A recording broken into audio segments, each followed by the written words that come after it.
যেই নফল নামাজ পড়লে সওয়াব, সেই সওয়াব তো আমি প্রতিদিন অর্জন করি। বলে কিভাবে? বলে কিভাবে?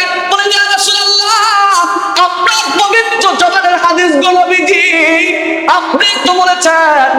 আল্লাহর হাবিবের সামনে একজন সাহাবী আসছে, আসার পরে মহিলা সাহাবী, এক মহিলা সাহাবী নবীজির কাছে আসছে।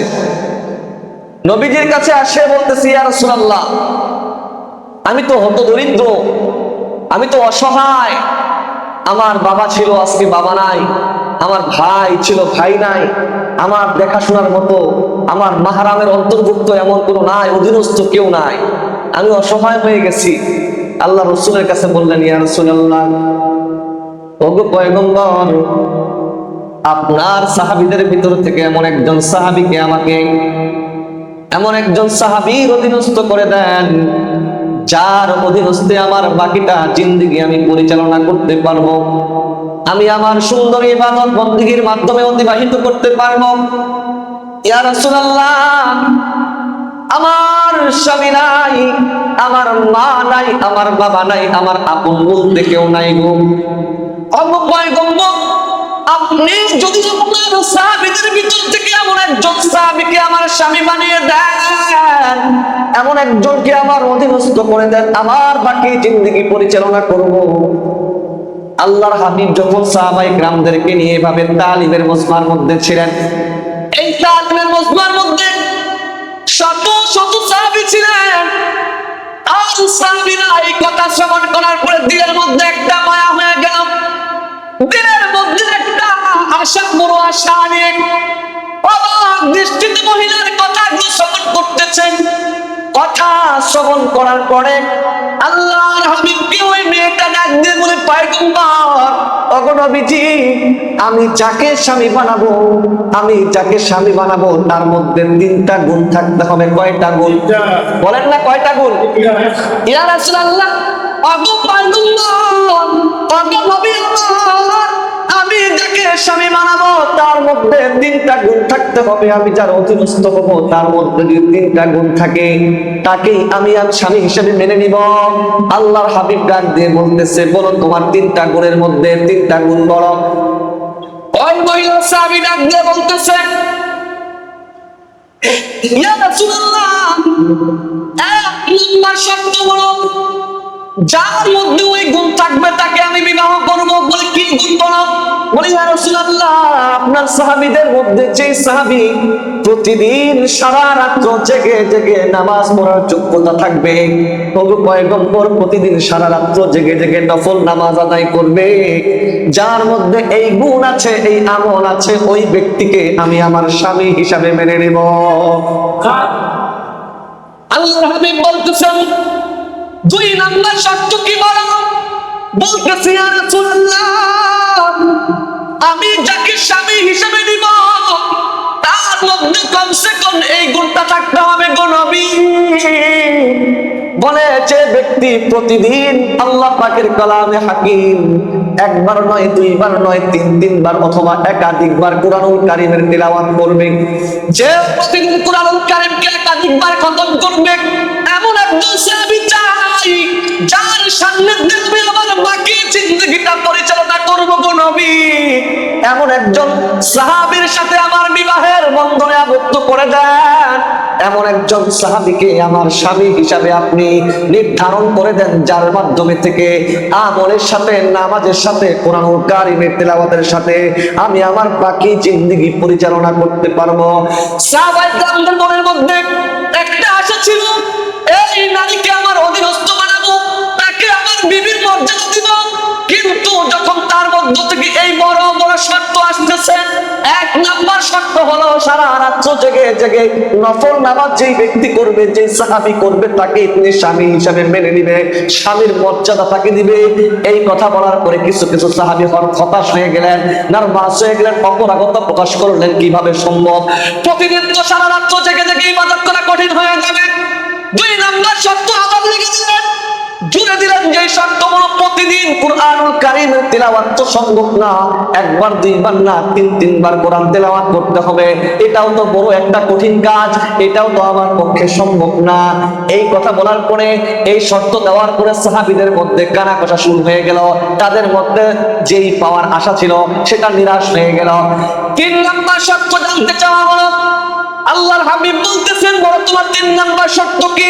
বলে ইয়া রাসূলুল্লাহ 3 নাম্বার শর্ত হলো, যে ব্যক্তি সারা বছর রোজা রাখার, সারা বছর নফল রোজা রাখার, রমজান মাস সারা দীর্ঘ 11 মাস রোজা রাখার সক্ষম যে ব্যক্তি প্রতিদিন দিনের বেলা সিয়ামুন নাহার আদায় করবে, যে ব্যক্তি রাতের বেলা কিয়ামুল লাইল, রাতের বেলা নামাজ আদায় করবে, যে ব্যক্তি পবিত্র কুরআনুল কারীমের তিলাওয়াত করবে, তাকেই আমি স্বামী হিসাবে মেনে নিব।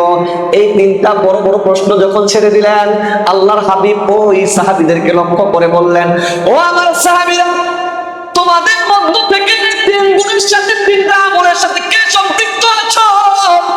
সমস্ত সাহাবীদের মাথা নিচু করে রইলেন, কেউ মাথা উঁচু করে কথা বলে না। একজন সাহাবী ছিলেন জীর্ণ শীর্ণ অবস্থায়, শরীরের দেহের গঠন যেমন বড় না, দৈহিক আকৃতির দিক থেকেও বড় না, এমন সাদা মাটা জীর্ণ শীর্ণ একজন সাহাবী আল্লাহর রাসূলের প্রশ্নের কথা শোনার সাথে সাথে লাব্বাইক বলে বলতেছে, ইয়া রাসূলুল্লাহ, আমি এই নারীর দায়িত্ব নেওয়ার জন্য প্রস্তুত আছি। করে জোরে বলেন সুবহানাল্লাহ। তখন পিছন দিক থেকে ওই সাহাবী যখন দাঁড়িয়ে গেলেন, পিছন দিক থেকে ওমর ডাক দিয়ে বলতেছে, সাহাবী রে, তুমি কি আল্লাহর রাসূলের কাছে 3টা প্রস্তাব দিয়েছে, 3টা শর্ত দিয়েছে, এই শর্ত শুনেছ? বলে হ্যাঁ আমি শুনেছি। বলে এটা তো ছোট শর্ত নয়, বড় বড় 3টা শর্ত দিয়েছে। মনে রাখবা, রাসূলের সাথে ওয়াদা করলা, আর যদি ওয়াদা খেলাফ করো তাহলে তোমার শাস্তি হবে, বড় কঠিন শাস্তি হবে। রাসূলের সাথে ওয়াদা খেলাফ করার শাস্তি, কথা অপমান করলে যদি তুমি ওয়াদার খেলাফ করো তাহলে ওমর কিন্তু তোমাকে ছাড়বো না। এই কথা বলার পরে ওই সাহাবী ডাক দিয়ে বলে, ওমর, এই নিয়ে তোমার মাথা কামানোর কোনো প্রয়োজন নাই। আমি রাসূলের কাছ থেকে ওয়াদা করেছি, রাসূলের কাছ থেকে ওয়াদা করে এই নারীকে আমার বিবির মর্যাদা দিব, আর এই ব্যাপার আমার মধ্যে আর রাসূলের মধ্যে হবে, আর এই নারীর মধ্যে হবে। আপনি মাথা ঘামানোর কোনো প্রয়োজন নাই। তখন আল্লাহর হাবিব বললেন, ওই নারীকে বললেন, তোমার প্রস্তাবে, তোমার শর্ত মেনে নেওয়ার মতো আমার এই সাহাবী যথেষ্ট। বলে হ্যাঁ আলহামদুলিল্লাহ, তাহলে আমি আমার স্বামীর মর্যাদা তাকে দিব। ইয়া রাসূলুল্লাহ, আপনি তার সাথে আমার বিবাহের বন্ধন আবদ্ধ করে দেন, বিবাহের ব্যবস্থা করে দেন। আল্লাহর হাবিব ওই সাহাবীকে, ওই নারীর সাহাবীকে, ওই সাহাবীর সাথে বিবাহ দেওয়ার কিছু মাস পরে আল্লাহর রাসূলের কাছে ওই নারীটা একটা নালিশ নিয়ে এসে বলে, ইয়া রাসূলুল্লাহ, ওগো পয়গম্বর, আপনি যার সাথে আমাকে বিবাহের বন্ধনে আবদ্ধ করেছেন, আপনার ওই সাহাবী তো আপনার সাথে ওয়াদা খেলাফ করেছে, আপনার ওয়াদা সে পালন করে নাই। বলে কি ওয়াদা পালন করে নাই? বলে ইয়া রাসূলুল্লাহ, শর্ত ছিল আমি তাকেই আমার স্বামী হিসাবে মেনে নেব, যে প্রতিদিন সারা রাত্র জেগে জেগে নফল নামাজ পড়বে। আল্লাহ রাসূল বলে, তোমার স্বামীকে ডাকো। তার স্বামীকে সামনে আনা হলো, ডাক দিয়ে বলতেছে, তুমি তোমার ওয়াদা খেলাফ করেছো। বলে ইয়া রাসূলুল্লাহ, আমার বিবি যে অভিযোগ করেছে, আমার বিবির অভিযোগ মিথ্যা। ইয়া রাসূলুল্লাহ, আমার বিবির শর্ত ছিল তাকে স্বামী হিসাবে মেনে নেবে, যে প্রতিদিন সারা রাত্র জেগে জেগে নফল নামাজ পড়তে পারবে, যার মধ্যে সারা রাত্র জেগে জেগে নফল নামাজের সওয়াব থাকবে, ওই ব্যক্তিকেই সে স্বামী হিসাবে মেনে নেবে। ইয়া রাসূলুল্লাহ, আল্লাহর পয়গম্বর, আমার বিবির অভিযোগ মিথ্যা করবে, আমি তো সারা রাত্র জেগে জেগে যেই নফল নামাজ পড়লে সেই সওয়াব তো আমি প্রতিদিন অর্জন করি। বলে কিভাবে? বলে কিভাবে?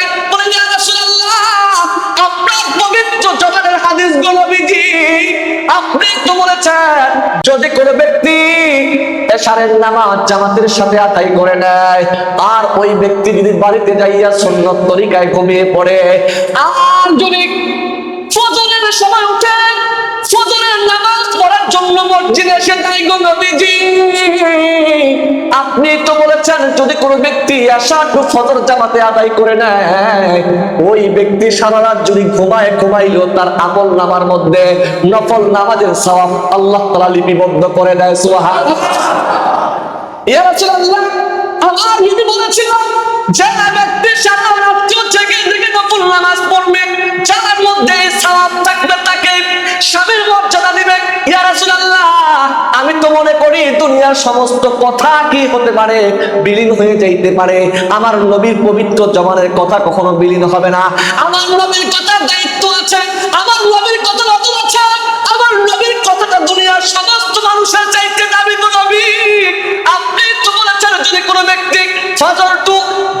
ব্যক্তি এশার টু ফজর জামাতে আদায় করে এশার নামাজ পড়ে বাড়িতে ঘুমিয়ে যায়, আর যদি ফজরের সময় উঠে মসজিদে এসে জামাতের সাথে নামাজ আদায় করে, তার আমল নামার মধ্যে সারা রাত নফল নামাজের সওয়াব উঠবে। সুবহানাল্লাহ। ইয়া রাসূলুল্লাহ, আমি আমার কথা বলছিলাম, আমার বিবির না বুঝার কারণে মিথ্যা অভিযোগ নিয়ে আপনার কাছে আসছে গো নবী। সঙ্গে সঙ্গে আল্লাহর হাবিবের সামনে যেই ওমর ছিল, ক্ষুব্ধ অবস্থায় ছিল, রাগান্বিত অবস্থায় ছিল, ওমর তো হয়েছে নবীর সাথে ওয়াদা খেলাপ করার কারণে, তুমি যদি নবীর সাথে ওয়াদা খেলাপ করো আমি তোমাকে দুনিয়া থেকে বিদায় করব। কিন্তু ওই ওমর চুপ হয়ে গেলেন, আবু বকর, উসমান আলী চুপ হয়ে গেলেন, সমস্ত বড় বড় সাহাবীরা তার জবাব শোনার সাথে সাথে মাথা নত করে দিলেন। 2 নাম্বার বিবি, ওই স্বামী ডাক দিয়ে বলতেছি, ইয়া রাসূলুল্লাহ, আমার বিবি 2 নাম্বার অভিযোগ করেছে আমি নাকি প্রতিদিন কোরআনুল কারীমের তিলাওয়াত করি না। আমার বিবির অভিযোগ হলো আমি কোরআনুল কারীমের তিলাওয়াত করি না। ইয়া রাসূলুল্লাহ, আমার পয়গম্বর, আমি তো আপনার ওই হাদিসের উপর আমল করি।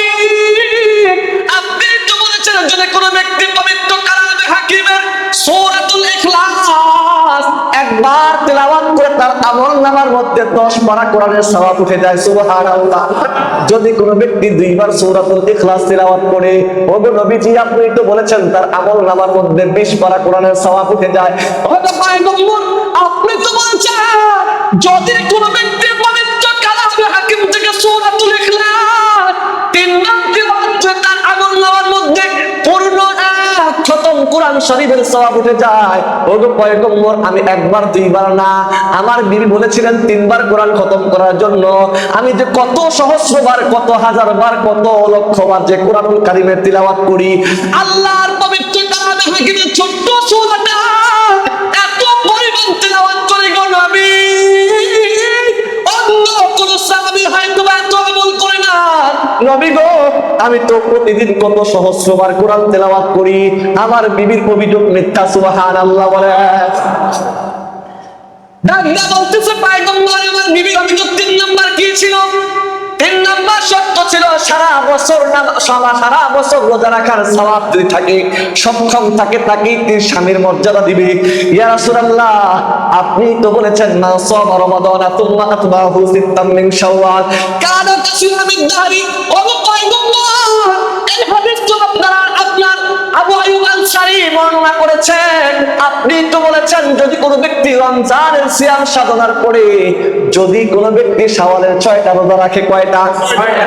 যদি কোনো ব্যক্তি রমজানের 30টা রোজা রাখার পরে শাওয়ালের 6টা রোজা আদায় করে গো পয়গম্বর, তার আমল নামার মধ্যে সারা বছর রোজা রাখার সওয়াব আল্লাহ তাআলা লিপিবদ্ধ করে দেয়। সুবহানাল্লাহ। এই জন্যই বলতে চাই, এটা শাওয়াল মাস, শাওয়াল মাসের অত্যন্ত গুরুত্বপূর্ণ রাত হলো প্রথম রজনী। আল্লাহর হাবিব বলেছেন শাওয়ালের প্রথম রজনীর দোয়া, ঈদের রাতের দোয়া আল্লাহর কাছে কবুল হয়ে যায়। তার মধ্যে শাওয়ালের মধ্যে একটা আমল আছে, যে আমলটা হলো 6টা রোজা রাখা। 6টা রোজা রাখা, এই শাওয়ালের রোজা যদি কোনো ব্যক্তি আদায় করে, তার আমল নামা সারা বছর রোজা রাখার সওয়াব থাকবে। সুবহানাল্লাহ। এই জন্য রব্বে কারীমের কাছে বারবার বলবো, আল্লাহ গো, আপনি আমাদের সবাইকে আপনার আমলের সাথে সম্পৃক্ত রাখেন। সর্বপ্রথম হল ঈমান। ঈমানকে রক্ষা করতে হবে। দুনিয়ার মধ্যে অসংখ্য পবিত্র ফিতনার আবির্ভূত হচ্ছে, মানুষ দলে দলে বিভিন্ন মত, বিভিন্ন পথ, বিভিন্ন পন্থা, বিভিন্ন কাইফিয়াত অনুকরণ করে মানুষের ঈমানগুলো হরণ করতেছে। দেখা যায় মানুষের ঈমানগুলো কিভাবে নষ্ট করতেছে। দেখা যায় এক পর্যায়ে ন্যাক স্রোতে আমাদের সামনে ঈমান ধোঁকা দিচ্ছে, আমাদের ঈমান নষ্ট করে ফেলতেছে। হুজুর হয়ে ঈমানের নষ্ট করে, নামাজি হয়ে ঈমান নষ্ট করে। দেখা যায় আমার মতো ন্যাক স্রোত নিয়ে আসবে, কোরআন হাদিসের দলিল দিবে, কিন্তু দেখবেন সে ঈমান এবং আমল থেকে অনেক দূরে। কি বলে ঠিক না? অনেক নাই। আল্লাহ রাসূলের হাদিস, আল্লাহ রাসূল বিদায় হজের সময় বলে গেছেন যে তারাক্তু ফীকুম আমরাইন লান তাদিল্লু মা তামাসসাকতুম বিহিমা কিতাবাল্লাহি ওয়া সুন্নাত রাসূলি। বিভিন্ন পথ আগে বাদ দেন, আগে আসেন আল্লাহ রাসূল কি বলেছে। বলছে শেষ জামানায় নবী বলে গেছেন যারা কোরআন ও হাদিসকে আঁকড়ে ধরবে তারা পথভ্রষ্ট হবে না। কোরআন হাদিসকে আগে প্রাধান্য দিব, ইসমাকে আসমার পরে আনবো। কি বলে ঠিক না? কোরআন হাদিসে স্পষ্ট যেখানে আছে তখন আমরা ইসমাকে দরকার নাই, এখানে পেয়ে গেছি। কি বলে ঠিক না? আমাদের দলিল চারটা, কয়টা বলেন? কোরআন, হাদিস, ইসমা, কিয়াস, এই চারটাকে প্রাধান্য দিব। আজকে দেখা যায় নতুন শায়েখের আমদানি হয়। আজকে দেখা যায় বিভিন্ন বড় হুজুরের আবির্ভূত হয় যাদের মধ্যে রাসূলের সুন্নতের খেলাফ, যাদের মধ্যে আল্লাহ রাসূলের দ্বীন সম্পর্কে খেলাফ। তারা কখনো আল্লাহওয়ালা হতে পারে না যারা সুন্নতের বিপক্ষে অবলম্বন করে। কথা বলা ঠিক কিনা? আল্লাহ রাসূলের পরিষ্কার হাদিস, মান হাফিজা সুন্নতি হাফিজাহুল্লাহু তাআলা। আল্লাহ রাসূল বলেছেন যে ব্যক্তি আমার সুন্নাত হেফাজত করবে আল্লাহ তাকে হেফাজত করবেন। আজকে এমন নামাজি আছে ফরজ নামাজ শেষ আমার উঠে দেওয়া শেষ। কথা বলে ঠিক কিনা? জুমার নামাজের দিন দেখা যায় অনেক আমার ভাই রাগ করতে পারেন, রাগ করলে কিছু করার নাই, আমাকে বলতে হবে। টেডি মৌলবী যারা আছে, টেডি হুজুর, টেডি নামাজি যারা আছে, নতুন নামাজের আমদানি দেখা যায় আগে ঠিক মতো 4 রাকাত কাবলা জমা পড়তাম, তাহিয়াতুল ওযু করতাম, দুখুলুল মসজিদ করতাম। আচ্ছা দুখুলুল মসজিদ তাহিয়াত বাদ দিলাম, কি বলেন? আপনার জন্য আমার জন্য প্রতি জুমায় কমপক্ষে 10 রাকাত নামাজ পড়তে হবে। কয় রাকাত? কয় রাকাত বলেন? কিন্তু কিছু ভাই আছে বলে হুজুর ফরজটা বললে তো হয়ে যায়, সুন্নতের প্রয়োজন নাই। আল্লাহর কসম করে বলে যে সুন্নতকে অবজ্ঞা করবে, যে সুন্নত না করে চলে যাবে, যদি এই আমলটা সব সময় থাকে সে রাসূলের শাফায়াত পাবে না, সুপারিশ পাবে না। আল্লাহ রাসূল বলেছেন আমাকে মানার মাপকাঠি আমার সুন্নাত। মান আহাব্বা সুন্নতি ফাকাদ আহাব্বানি ওয়া মান আহাব্বানি কানা মাই ফিল জান্নাহ। আল্লাহ রাসূল বলেছেন আমাকে যারা ভালোবাসবে, যারা আমার সুন্নতকে ভালোবাসে তারা আমাকেই ভালোবাসবে, আর যারা আমাকে ভালোবাসে তারা আমার সাথে জান্নাতের মধ্যে থাকবে। সুবহানাল্লাহ। কোরআনের আয়াত ইয়া আইয়ুহাল্লাযীনা আমানু আতিউল্লাহ ওয়া আতিউর রাসূল ওয়া লা তুবতিলু আ'মালাকুম। আল্লাহ তাআলা বলেছেন হে ঈমানদারগণ আল্লাহকে অনুসরণ করো, আল্লাহর ইতাআত করো, রাসূলের অনুসরণ করো। রাসূলের অনুসরণ ছাড়া, অনুসরণ বলতে এখানে মনে রাখবেন রাসূলের অনুসরণ মানে প্রত্যেকটা কাজ সুন্নাত তরিকায় করা, রাসূলের দেখানো পদ্ধতি মোতাবেক করা। কথা বুঝতেছেন আমার? যে রাসূল বলেছেন, আমার নবী বলেছেন, আল্লাহ তাআলা বলেছেন আতিউল্লাহ ওয়া আতিউর রাসূল ওয়া লা তুবতিলু আ'মালাকুম। যে রাসূলের অনুসরণ ব্যতীত, রাসূলের সুন্নাহ ব্যতীত কোনো আমল আল্লাহর কাছে কবুল হবে না। এটা কোরআনের আয়াত, এটা আমার কথা না। কার কথা এটা বলেন? আল্লাহ রাসূলের। দেখা যায় এমনও ভাই আছে, দেখবেন আমি দেখি প্রতি জুমার নামাজের পিছন দিকে তাকাই, দেখি অনেকেই চলে যায় ফরজটা পড়ে, যায় না? শহরে তো বেশি অনর্গল, অহরহ চলতেছে শহরের মধ্যে। এই জায়গার মধ্যে এই ফিতনা ঢুকে গেছে যে ফরজটা পড়লে মনে হয়ে যায়। আল্লাহ আমাদেরকে হেফাজত করেন, বলেন আমিন। আজকে জুমার দিনটাকে বলা হয় গরিবের ঈদের দিন বলা হয়, আসছে বর্ণনা আসছে। এই দিন উত্তম পোশাক পরা ভালো আমাদের। কি বলেন? চাইলে একটু আতর ব্যবহার করব, সুন্দর করে আতর ব্যবহার করব, টুপিটা সুন্দর করব, কাপড়টা পুরাতন হোক লন্ড্রি করে নি, ভালো করে নি, সাজসজ্জা, আমার একটা আনন্দ থাকতে হবে যে আজকে এটা শুধু ঈদের দিন না, গরিবের হজের দিন। সুবহানাল্লাহ। আমাদের কত দামি দিন। এই দিনটাকে যত্ন সবার আগে মসজিদে ঢুকি না, আগে ঢুকলে একটা উট কুরবানির সব কে দিবে বলেন? দেখা যায় এমনও ভাই আছে খুতবার সময় আসি, দেখা যায় নামাজ শেষে হুজুর বয়ান তো করবেই, খালি হুজুর বয়ান চিল্লাবে প্রতিদিন, বয়ান শেষ হয়ে তারপরে যায়। এমন আছে না বলেন?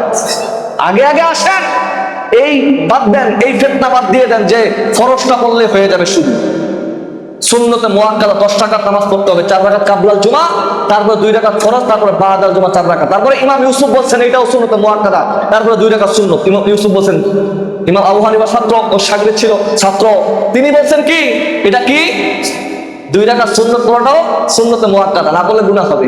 কিন্তু কিছু আমার ইমাম আবু হানিফা বলছে সুন্নতে মুআক্কাদা না, এটা বাদ দিলাম, তারপর 10 রাকাত তো পড়বেন। কি বলেন ভাই? রাগ করছেন মনে হয়? রাগ করলে ভাই আপনাদের স্বার্থের জন্যই বলতেছি, ইনশাল্লাহ আমি আমল করি এটার উপরে। যেটা আমি আমল করবো সেটা আপনাদেরকে বলবো অবশ্যই, কি বলে ঠিক না? এই যে নিজের আমল প্রকাশ করা ভালো না। আমি ঈদের রাতে একটু ঘুমাইনি, 1 মিনিটও ঘুমাইনি। আপনাদেরকে বলছি আমি যদি আমল না করি তাহলে আমার কথা আল্লাহ জবাব দিতে, লিমা তাকুলুনা মা লা তাফআলুন। আল্লাহ বলেন তুমি বড় বড় বয়ান দাও, তুমি নিজে তো মানো নাই, কি বলেন? এমন কথা বলতে চাই না যেটা আমি আমল করবো না, কি বলেন? ইনশাল্লাহ এই যে 27শে রমজান, এটা তো আমরা সবে কদর মানে অনেকেই বলে থাকি। কেন বলি? ওই দিন কোরআন নাজিল হয়েছে, কিন্তু আরো একাধিক 5টা রাতের কথা বলছে, 21, 23, 25, 27, 29, কি বলেন? কিন্তু আমি 27শে রমজান একটু ঘুমাইনি। চেষ্টা করতে হবে আমাকে। আমি যদি ভালো হয়ে যাই, যদি গাড়ির ইঞ্জিন ভালো হয়ে যায়, সমস্ত বগি ভালো থাকবে, কি বলে ঠিক না? যদি ইঞ্জিন খারাপ হয়ে যায়, সব কি হয়ে যাবে? খারাপ হয়ে যাবে। এই জন্য চেষ্টা করি, আল্লাহ যেন আমল করার চেষ্টা তৌফিক দান করেন আমাকে। এই জন্য পড়বেন তো ইনশাল্লাহ, নামাজ পড়বেন তো? নামাজ ছাড়বেন? সুন্নাত ছাড়ে দিয়ে খালি পড়া দরকার নাই, কি বলেন? নামাজ কালাম পড়া দরকার আছে। আল্লাহ আমাদের সবাইকে আপনি মাফ করে দেন।